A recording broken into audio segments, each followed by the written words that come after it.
So the thralls seem very much in this kind of dualistic mind trip, and remember, all the other thrall have just kind of gone almost apparently meditatively dormant, while the two of them are in this mode. Yeah. But everything else is moving. The Luca are are one of the Lucas is now, they've come to a decision and they're shouting at the Scrang, we must return to the baseline. We must return to as we were. There is no reason. I mean, the whole point is not to let violence destroy us. Um, and this kind of becomes a mixed message when someone in the Voir shouts, "And no one shall destroy us," in a defiant way, right? No, so as you can see, sort of the messages are sort of crisscrossing around the room. Um, Yeah. so at this point, there will be hostilities. There will be, mental bolts and plasma bolts and, you know, suddenly concealed hand axes, unconcealed hand axes are going to appear. Um, what happens? Helma, I see. You stepped a little bit further than I was Well, anticipating. But anyway, that was more of a um, threat of what could be about to happen. yeah. Yeah. Okay. So I can see no fault in the analysis of the emissary, and I'm going to ask if we should proceed this way, who should approach them? What else will we do? The Olmec and Nisa Naloto look at each other. Let's spread out. No, they look at What's each not too other, and far? then they both look at you. I am not a diplomat. They're unwavering.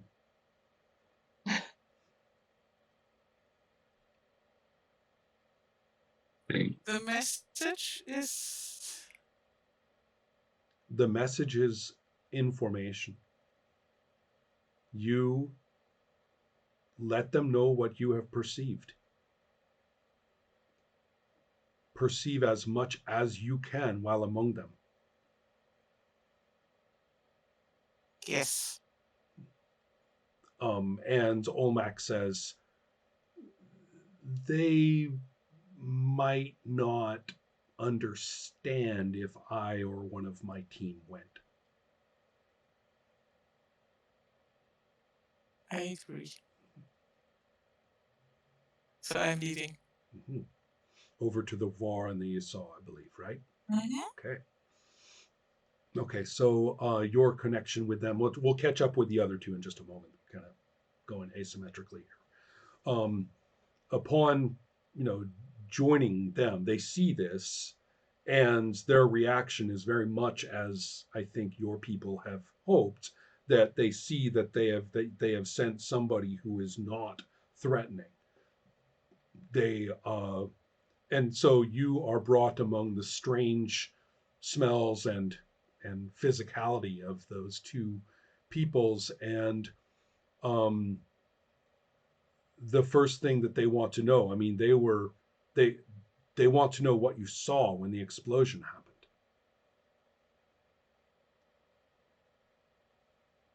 They say you are the archivist, right? The analyst. Yes. Yes, that's me.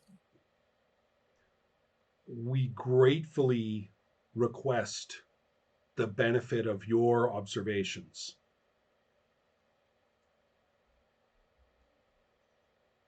This is one I of the will Boar talking. Yeah. I will let you share my observations. I am sorry that I couldn't prevent fatalities. I wasn't close enough. The explosion came out of nowhere, and I can't say who caused it. It seemed to be directed at a whole group of different people, probably as many different people as possible. I'm not entirely sure what to make out of that, but somehow our hosts seem to have known about it. The voir that you are talking to is paying attention, intently, and the given your character's own observational abilities, it takes no role or difficulty for you to see that some of the voir are looking at each other very significantly and grouping up away or a little bit into their own little subunit of this conversation. The voir that you're talking to and others don't seem to be aware of this.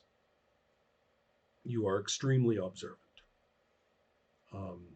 And in the meantime, they are telling you more about their positions and their observations. One of the things that they're most concerned about is that remember, the Scrang had been the ones who had actually set up this base originally before abandoning it. And they are very suspicious that the Scrang may well have prepared for this conference, perhaps more differently from what they had promised, right? That they're familiar with the base and they're familiar with what could be here, or familiar enough with it that they could have set it up somehow. So despite all of the agreements and inspections and everything. So that's what the voir mostly and the Esau are mostly concerned with right now, and they're sharing with you a lot of information about this. I'll tell you something kind of interesting about that information that they missed, that you can spot. This base was not built on bare rock and wilderness. This base, as you know, it is all part of an ancient ruined city. There may be more below. When you're looking at the data that they're showing you, you're saying, wait, what about that? What about this feature of the base? What about that? What about this? There may be more going on underneath. So that's what you're checking out. Okay, back to the other two. You're communicating. Dukan is communicating. Hiver is communicating. The Thrall are debating. So the question is, which way are the Thrall going to go? They seem to be in something of a deadlock. But the Scrang are not waiting. They are going to. They are taking steps to, as they say, secure the safety of all well-meaning and well-intended members of the conference, and to isolate the security threats. That is the Scrang activity right now. Right. Okay. Well, I would like to, fly up and basically address everyone here. And, Hiver will say, we are here to build from the mulch that has come before. No one here wants annihilation or mulching. If we continue to act in this way, there will be mulching and there will be annihilation. We are all equals. I see the Asa, the Vor, the Luca, the Thrall, and the Scrang, Avix, and Marcaps. Do not be annihilated. Do not feel threatened, and do not continue in your actions, or there will be mulching and perhaps annihilation. And if I could make a roll using my protector annihilation or annihilator in the service of the mulch to kind of maybe cow everyone here into like, thinking sensibly, or, this is what you'll get if we continue down this course. Okay, so you're taking the stick as the method Yes. here.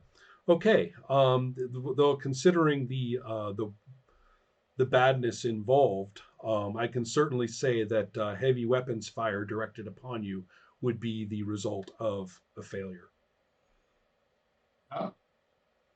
And so, and also, Renee, at this point, is when you can take action in roles terms to sway or direct what Dukan wants, basically, from this. I know what you said to the thrall. What are you trying to get them to do specifically? Them, I'll have her kind of start beat me to the punch, but I basically wanted to speak, have a chance to speak, and not necessarily threateningly, but just to address the room, to say, just speak. So that basically, Hyber started speaking, so I kind of let him say his piece. Right, and then, go ahead and continue. What would you say? So, every time he said mulching, Dukan he brightened up. And he'd say annihilation, and Dukan looked sad. So there's a lot of emotion. But getting the gist of what he's saying, but what I would like to say, Dukan kind of stretches up as high as he can and projects his voice,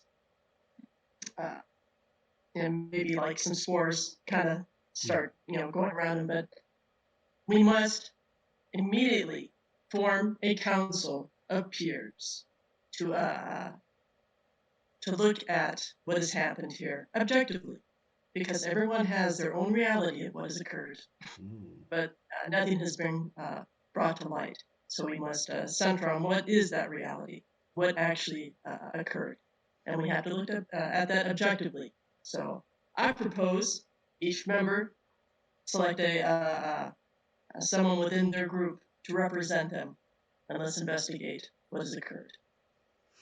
And so the thrall, both of the two who have been speaking, are currently looking both directly at you and therefore at each other.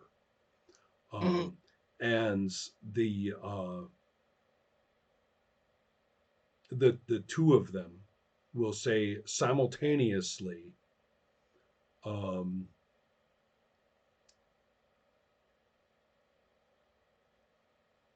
release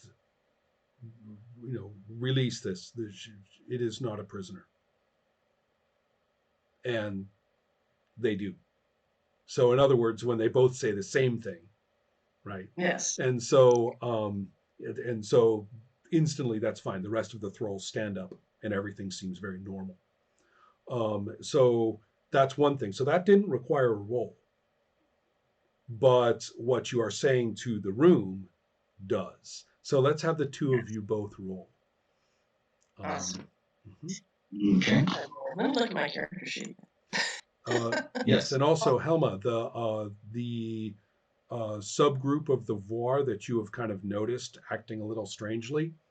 They are, when all eyes turn upon the Merkap, who is strangely resonant and compelling in its presentation, enough to stand up equal to the horrible assassin bug hovering up there, in terms of presence in the room.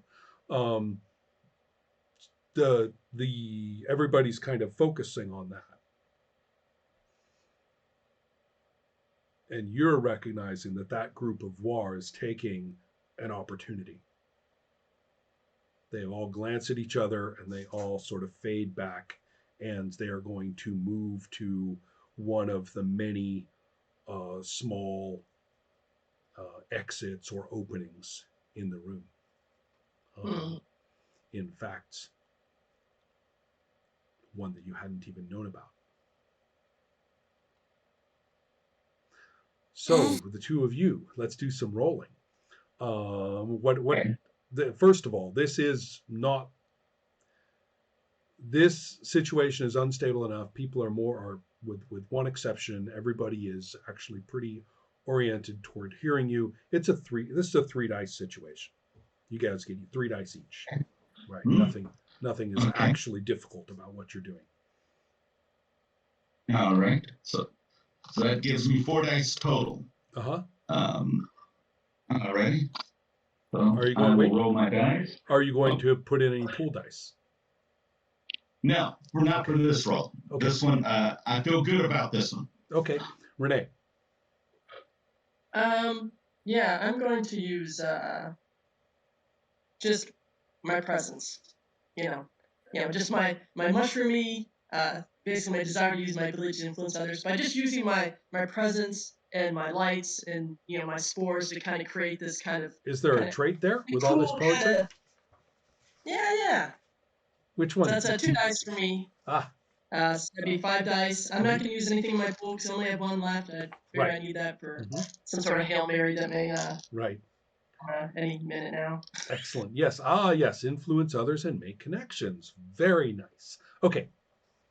Zoom. All right. Let's roll. Let's do it. All right. I need some ones, baby. Yes. I got my 1. Both of you. Oh, 1s everywhere. Okay. Yes. Let us see what happens. If I'm reading the room right, Renee, you just want the die, correct? Yeah. Right? Unless you want to, you have the choice to narrate what goes on or to take a new die for your pool to increase your pool. Oh, we can just narrate, I guess. Yeah. Okay. Right? If you do, well, let me clarify the choice. Oh, I see what you're saying. Right. You can either get 1 more die for your pool. This is how you build your pool back. Right. And then I say what happens. Yeah, let's do that. Okay. Yeah, that's more prudent. Okay. Jerry. I will also take the die. Okay. Now I must talk. Now I must talk. All right. So what this means is that all of a sudden the Scrang find themselves isolated. The Thrall have acknowledged that Dukan is now Hive, and that they are backing up Dukan's play. So Hiver may be surprised to discover that you now have a bank of significant alliance here. Although one of the good enough. Okay. The threat of open hostility is not really what the Scrang wanted. They wanted to control the narrative, right? But they didn't want to actually have open defiance.